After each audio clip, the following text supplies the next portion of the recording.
Everyone, আসসালামু আলাইকুম। Welcome to my channel RifatVlogs. আজকে আমি খুব সহজে বাড়িতে থাকা ঘরোয়া উপকরণ নিয়ে খুব সহজে আপনাদেরকে সুজির বরফি বানিয়ে দেখাবো।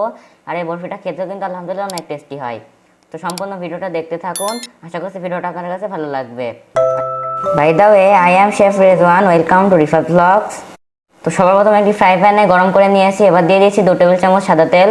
আচ্ছা, এখানে কিন্তু ঘি ইউজ করা যাবে অথবা ডালডা বাটার, যেগুলো যা ইউজ করছেন তাই ইউজ করতে পারবেন, কোনো সমস্যা নেই। তো আমি আজকে খুব সহজে বানাবো, তার জন্য এখানে তেল দিয়েছি।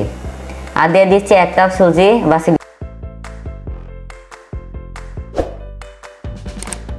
আর এই সুজিটা আমার বাড়িতে তৈরি সুজি, আপনার চাইলে কিন্তু বাজার থেকে কেনা সুজি ইউজ করতে পারেন, কোনো সমস্যা নেই। এবার আমি সুজিটাকে একটু লো ফ্লেমে হালকা করে একটু ভেজে নেবো, যাতে সুজির কাঁচা গন্ধটা চলে যায়। আর আপনারা যদি একটু কালার আনতে চান তাহলে পরে একটু লাল করে ভেজে নেবেন, আমি একটু লাল করবো না। তো আমি হালকা করে একটু ভেজে নেব।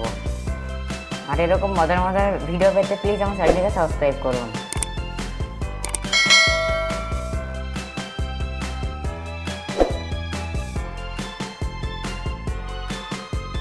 তো আমি ভেজে নিয়েছি, এবার আমি এখানে দিয়ে দিচ্ছি প্রায় 4 কাপের মতন পানি।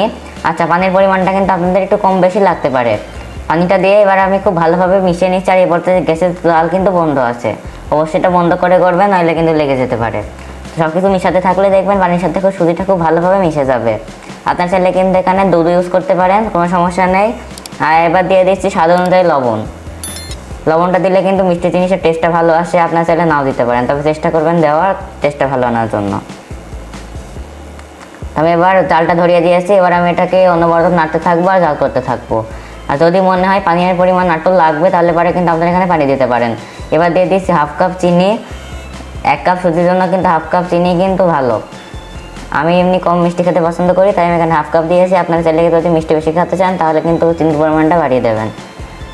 তো আমি এইভাবে খুব ভালোভাবে একটু মিশিয়ে নেব। আর চিনিটা একটু পরে দেবেন, যাতে করে সুজির ভিতরে একটু পানি পানি ভাব আসে। আগে দিলে কিন্তু এটা হবে না, তাহলে কিন্তু পরে আর কোনো পানি অ্যাড করা লাগবে না। তো আমি এবার ভালোভাবে এগুলোকে মিশিয়ে নিচ্ছি। তো এটা বানাতে কিন্তু কমপক্ষে প্রায় 10 মিনিটের মতো সময় লাগবে, এবং নাড়া বন্ধ করা যাবে না। তো যখনই দেখবেন এরকম আঠালো হয়ে আসবে, সে পর্যায়ে আমি এখানে আরও 2 টেবিল চামচ সাদা তেল ইউজ করছি। আমি আবারও বলছি, এখানে কিন্তু বাটার ইউজ করা যাবে অথবা ঘি ইউজ করা যাবে। তো তেলটা দিয়েও আমি খুব ভালোভাবে কিন্তু মিশিয়ে নেব। আর এটা কিন্তু নাড়া অনবরতই নাড়তে হবে, নাড়া বন্ধ করা যাবে না। নাড়া যদি বন্ধ করেন তাহলে কিন্তু নিচে লেগে যাওয়ার সম্ভাবনা থাকতে পারে, সেজন্য অনবরত নাড়তে থাকুন। আমি একইভাবে প্রায় 3 বারের মতন সাদা তেল ইউজ করেছি। একইভাবে 2 টেবিল চামচ করে দেবেন আর নাড়তে থাকবেন। তো প্রায়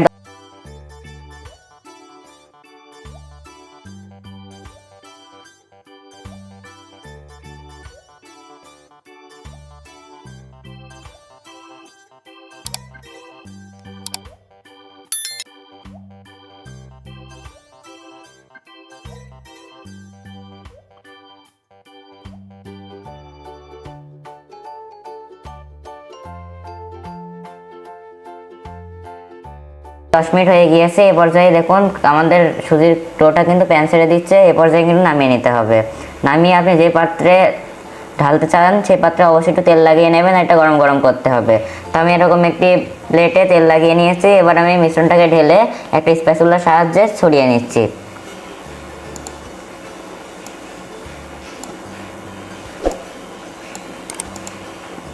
আর এটা কিন্তু অবশ্যই গরম গরম করতে হবে। এবার আমি উপর দিয়ে একটু কাঠবাদাম কুচি দিয়ে সাজিয়ে নিচ্ছি। এটা অপশনাল, আপনারা চাইলে নাও দিতে পারেন, দেখতেও সুন্দর লাগবে, খেতেও ভালো লাগবে। তো আমি এবার এটাকে প্রায় 1 ঘন্টার মতন রেস্টে রেখে দেবো। আপনারা চাইলে কিন্তু ফ্রিজে রাখতে পারেন, ফ্রিজে রাখলে কিন্তু 20 মিনিটের মতো সময় লাগবে। আমি এটাকে রুম টেম্পারেচারে রেখে দেবো 1 ঘন্টা। তো ফিরে আসছি 1 ঘন্টা পর।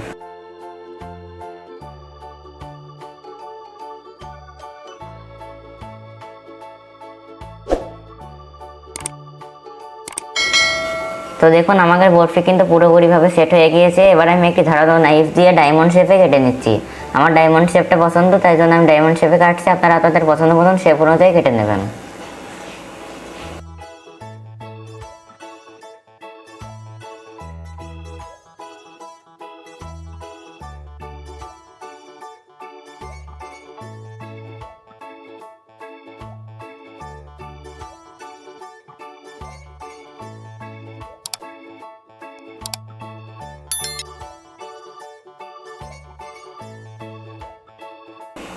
আমি ডায়মন্ড শেপে কেটে নিয়েছি। আপনাদের এবার একটা ভেঙে দেখাচ্ছি কতটা পারফেক্ট হয়েছে, আর খেতেও কিন্তু আলহামদুলিল্লাহ অনেক টেস্টি হয়েছে।